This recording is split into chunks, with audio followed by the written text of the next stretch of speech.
Welcome to another Vectron tutorial with C4D and Octane. So we will explore today a folding brot formula for Vectron. So let's just start with a Vectron object.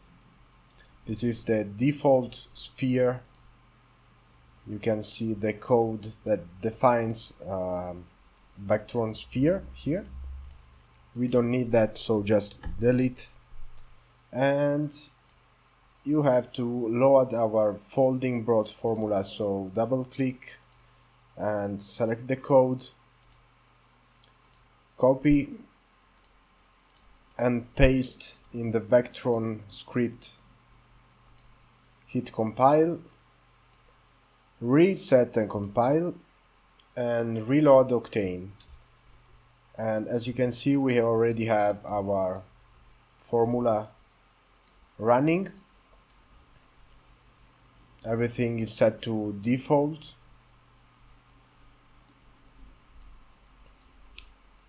And let's just add a daylight. So we have some light on the fractal. Something like this.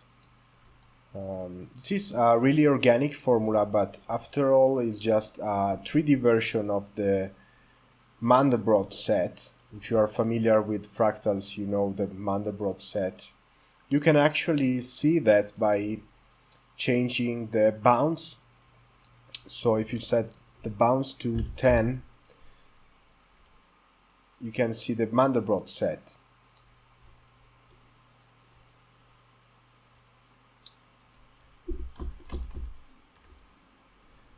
So, as always, when I navigate the fractal and tweak the parameters, I prefer to use the normal kernel, which you can find here. So you have a real-time representation and feedback of the shape of the fractal. And the other trick I always use is the array epsilon. So in the Octane settings here, you can change the array epsilon, which will change the detail level of the fractal, and of course also the speed. So let's explore some parameters here. We have iteration, of course, bailout, and Z multiplier, which is usually set to -1. There's this parameter we've added, which makes everything more thin, like this.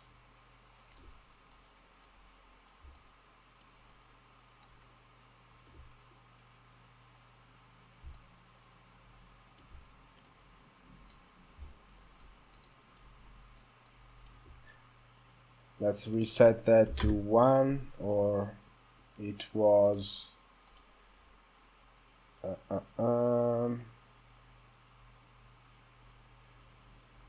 reset to this was 0. Then there's this other parameter, which is similar to previous vect multiplier. Then you have a box fold, which fill the space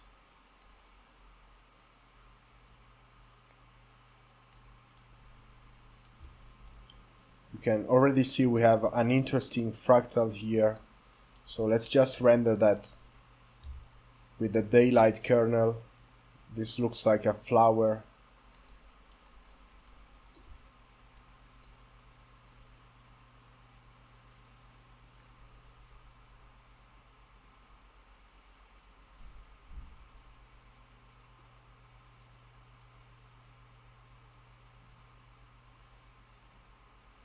And this is looking really nice. We have a lot of details. And then let's see what we have here. So the box, let's reset the box fold to 0. you have also fold power, but to be able to change this you need some box fold. Then you can change the fold power. And I recommend you just to explore those parameters. There's no really a good way to explain what's happening here, so just explore and find a good shape is the best way. Then we have a perturbation parameter.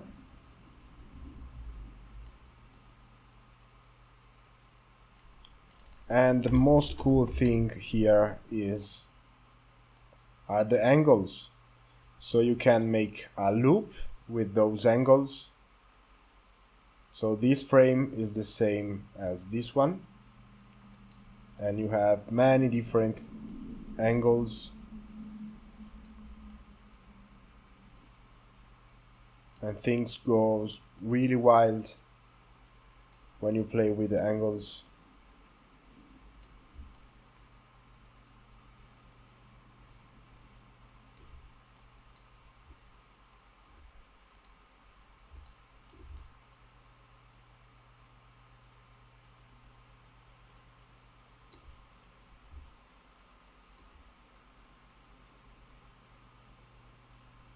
It's pretty fast formula.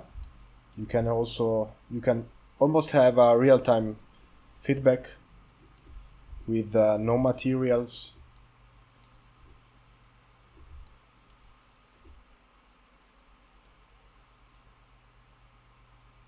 And you can already create a nice loop with this.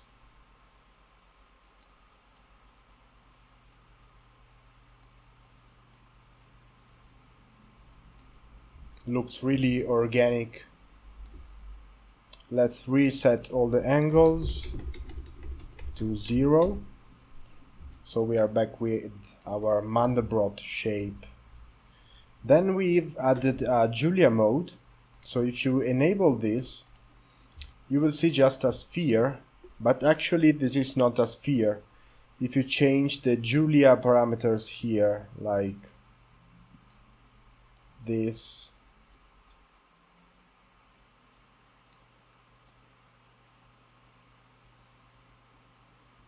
it's a really wild formula.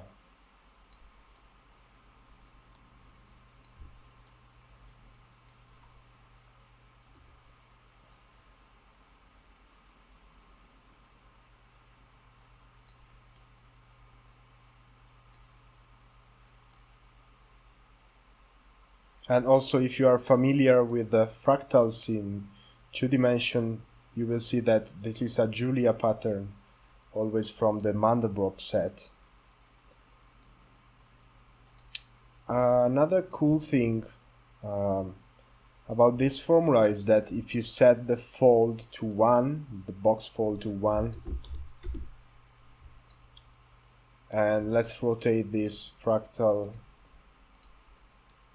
so it looks like more a plane, like this, and you enable the Julia mode,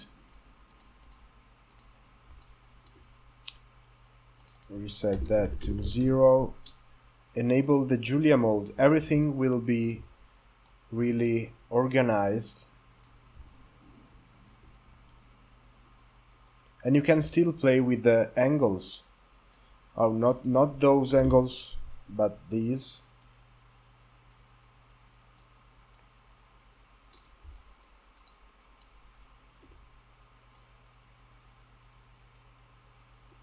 Of course, always a loop.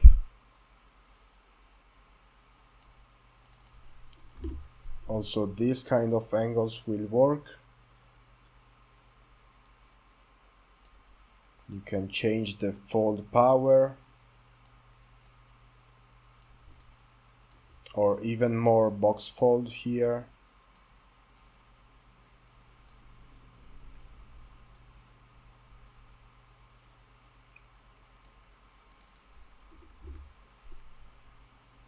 The perturbation.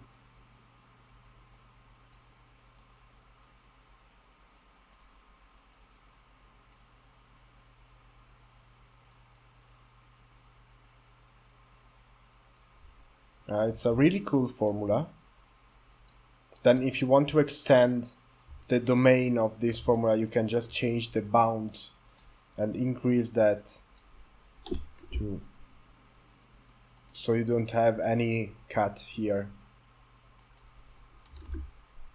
like this. And this is already looking like a landscape. So what you could do here is add some fog and get some depth, then create a material. Let's change the Julia here.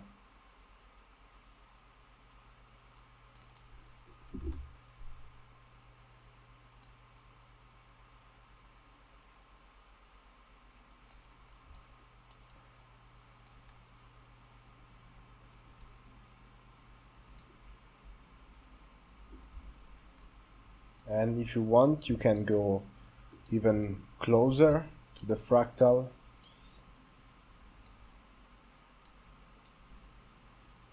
And find a good spot.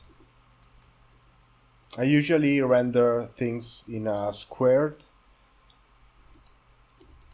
aspect, so let's see how it looks. And maybe change the daylight position here, so there's some more light in on the fractal, something like this.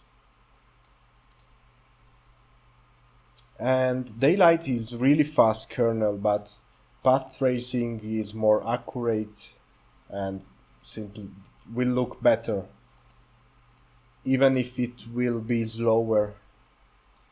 So let's try something like this and decrease the ray epsilon, so we have more details.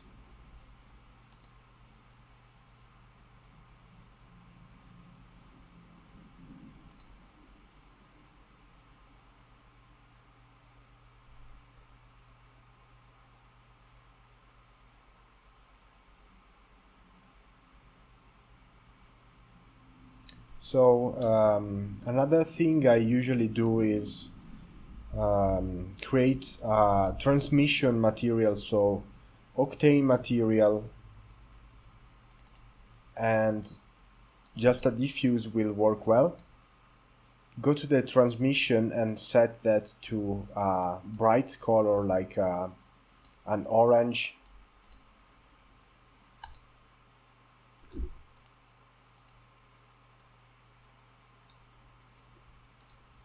Reload Octane and let's see what we have here.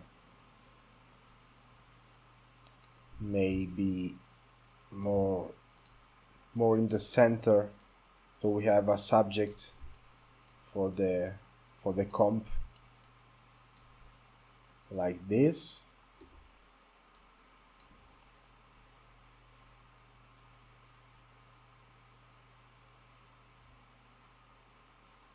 Let's also create an Octane camera and set the saturation in camera imager just a little more, so you can see the transmission, the orange from the transmission. Like, let's try 2, and decrease the daylight sun color to something more white,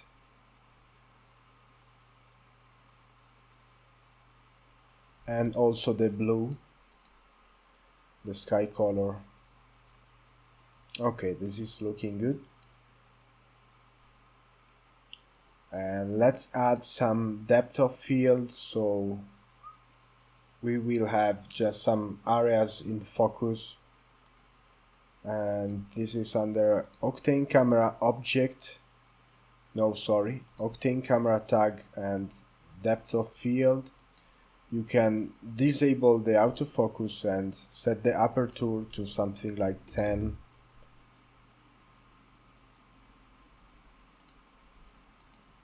and pick up your focal point, something around here, and just adjust your aperture until you are happy with that.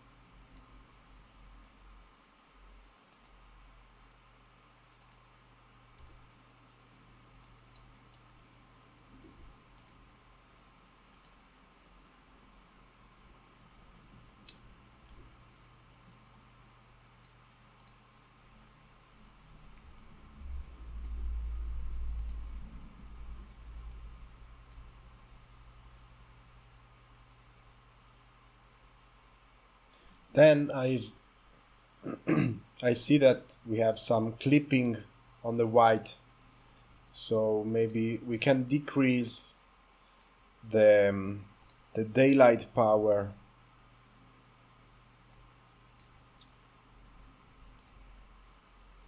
around 0.7, or increase the sky turbidity here.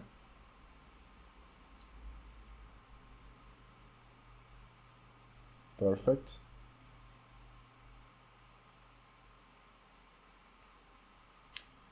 Another cool thing that you can do in Octane is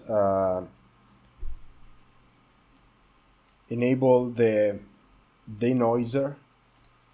So if you enable this in your Octane camera tag, you will see that another render pass is visible here.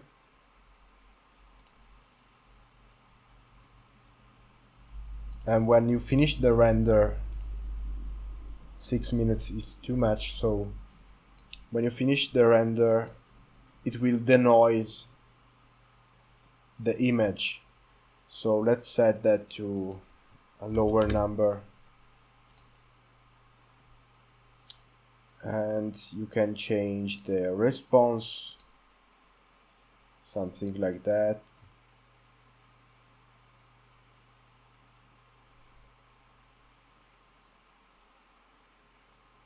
Increase the, you can do some post with Octane like this, some more saturation.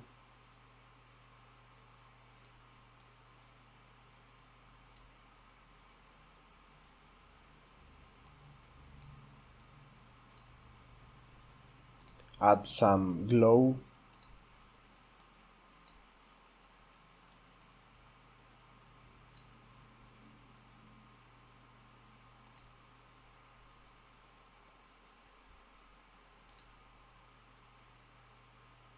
Like that.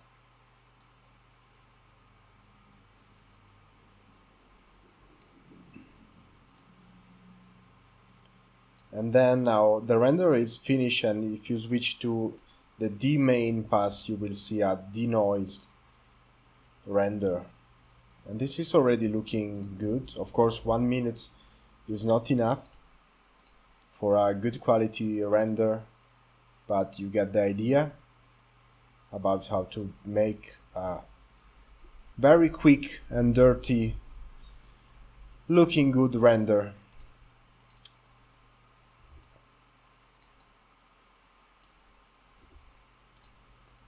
With this formula.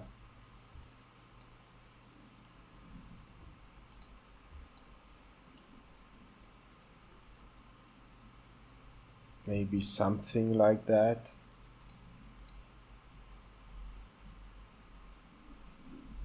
And that's pretty much it. So just a transmission material with the diffuse set to white, transmission set to orange. This is already looking good. But of course, this formula has also colors on iteration using orbit trap. This means that you can assign a different material on each fractal part, but we will see that in another tutorial. So for now, that's it.